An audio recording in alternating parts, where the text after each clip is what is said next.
Hello, and welcome back, everybody, to Decision Desk HQ's Let Me Finish. I am Brandon Finnegan, the co-founder of Decision Desk HQ. In today's edition, I am joined by Audrey Fahlberg of National Review and Kirk Beto of Hotline. Of course, we're having this right after the great debate between Kamala Harris and Donald Trump. Before we get into that debate and the aftermath of it, we'll go right from the top with the latest in polling information. And just as a spoiler, nothing has really changed since the last edition that I was on here a week ago. On our current The Hill and Decision Desk HQ national average, we have Donald Trump at 46.2 to Harris 49.3, so a 3-point lead for Harris in the national picture. We find them tied at 47.7 each in Arizona currently at the time of this recording. We find Harris with a negligible 0.6% lead in Nevada, Trump with a negligible 0.3% lead in Georgia, Harris with a very negligible 0.1% lead in North Carolina, a slightly larger lead of 3 points in Wisconsin, a 0.8% lead in Michigan, and a negligible 0.4% lead in the state of Pennsylvania. Sorry, Commonwealth of Pennsylvania for all of our Pennsylvania viewers. So not really much change since last week. We've seen slight ticks towards Trump, ever so slight ticks towards Trump in some of the states and some of the national picture. But really, when you're looking at 0.1% movement, it really doesn't mean anything, especially when we still have nearly 8 weeks just under 8 weeks to go for the presidential election. So we'll get right to the big thing, which is, of course, the debate happened Tuesday night, September 10th, the same night as the state of New Hampshire's primaries, Rhode Island's primaries, and Delaware's primaries, which we covered live with Decision Desk election data on our main website. But that mini plug aside, let's get right into everything. So Audrey, I know you had some thoughts about this, so we'll just kind of kick right on over to you about the debate.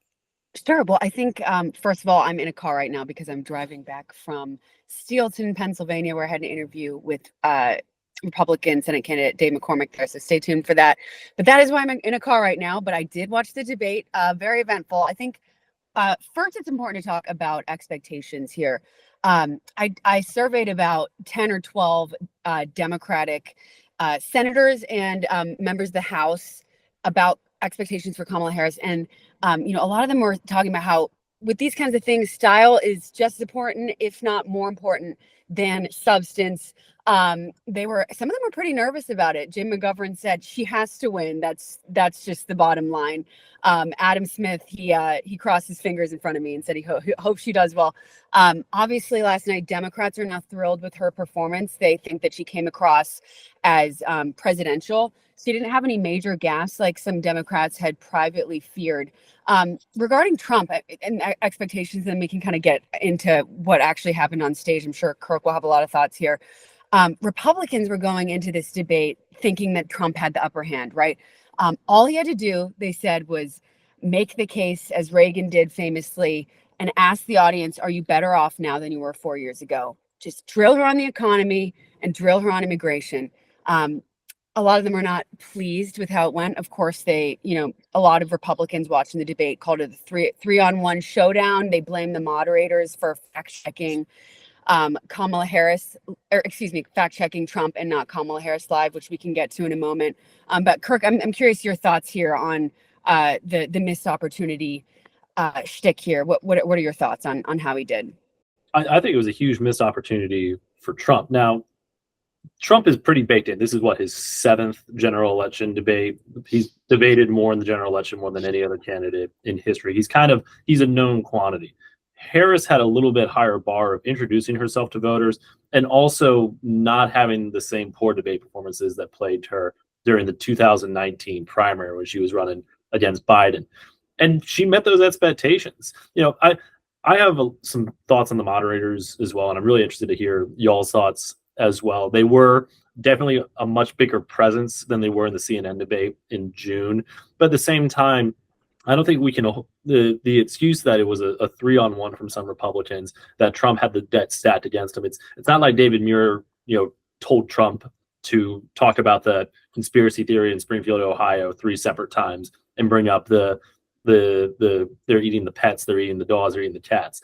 He's not the one who made him focus a lot more on attacking Harris personally and didn't get into kind of the talking point and the plan that Republicans wanted him to do until his closing statement, when he talked about how if you vote for Harris, it's going to be more of the same. She's been in power for the last 4 years here. Why hasn't this been changed? He waited until his closing statement to say that. The moderators didn't necessarily goad him into doing that. In fact, they set him up for that first question about is the economy better off now than it was 4 years ago? And Trump couldn't land the message there. He took every single bait that Harris threw at him, every single pitfall he attacked her on. He went and attacked her on.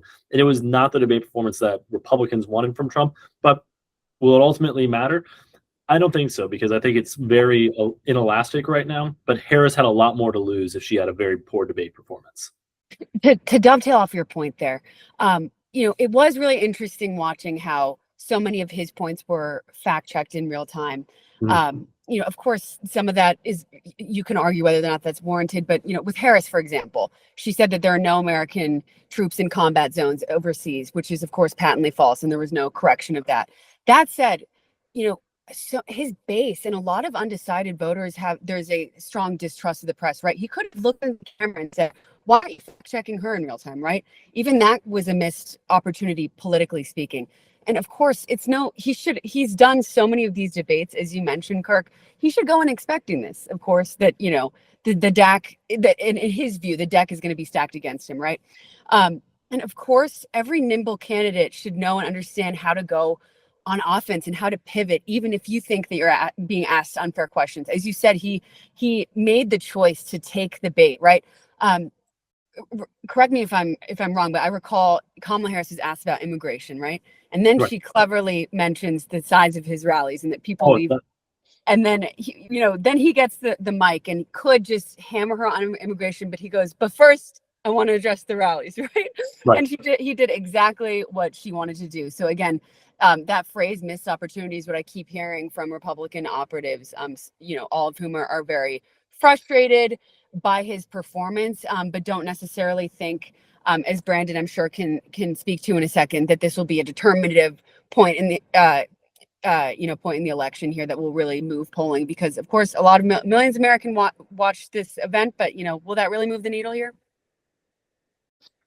I think that when we've looked at elections, when we've looked at debates, there have been very, very few that had any actual impact on the direction of the election itself. The most famous of all of them is 1980, but also the 1980 election had the impact it had because of the timing of the debate, because of the drama surrounding the debates. No one in this call was around. I wasn't around in 1980. I was -5.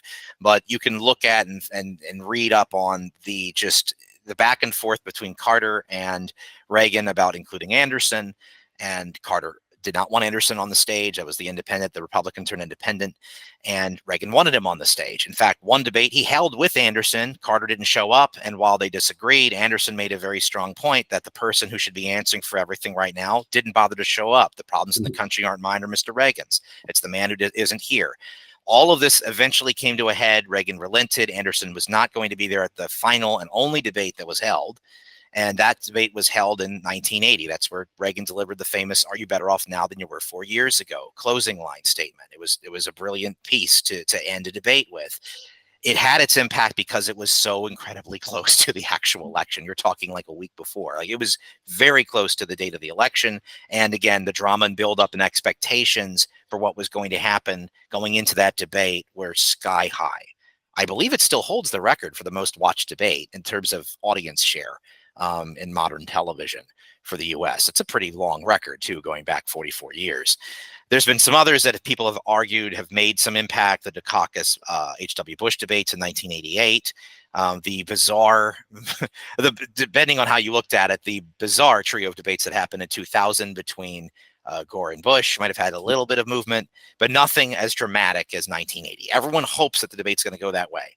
One could make the argument that the most consequential debate that's been held is the one that happened back in June, which was so consequential. Biden's not the nominee anymore because of it. I was going to say, we're missing someone on the stage who was at that June debate. And the reality is, if Kamala Harris wins in November, one could argue that that debate was the first time where both participants lost because of the debate.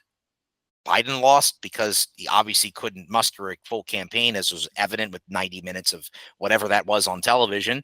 And because he was pushed aside over that, you could say if Harris wins, well, she won because she became the nominee, and she became the nominee because of the debate. So I don't think that this debate is going to move the needle dramatically. We're going to see polls. We saw you always get those like snap polls right after debate reaction. Harris is winning all of them so far. She's winning pretty handily in those so far. So perception is that she did well over Donald. The opposite of what we saw with Donald versus Joe back in June. So, but how that's going to impact an election where we're now starting to kind of see a pretty steady clip of polls that show both of them getting a certain margin already, a certain vote share already in all the swing states, right? You're seeing polling that's kind of now seeing them all trickle up to the 46, 47, 47, 48 range in a lot of these polls. You're not going to really see that kind of drop back down from here. Usually that final climb in vote share happens in the last 8 weeks of the campaign, and we're already in that point. Now we're within the 8-week window. So I would advise people not to react to polls that are dropped today as up. See, the poll, this poll proves, let it percolate, let it get down into the electorate. Let's see how it goes. It took a little bit for us to see that spike for Harris, but it came for her when she became the nominee.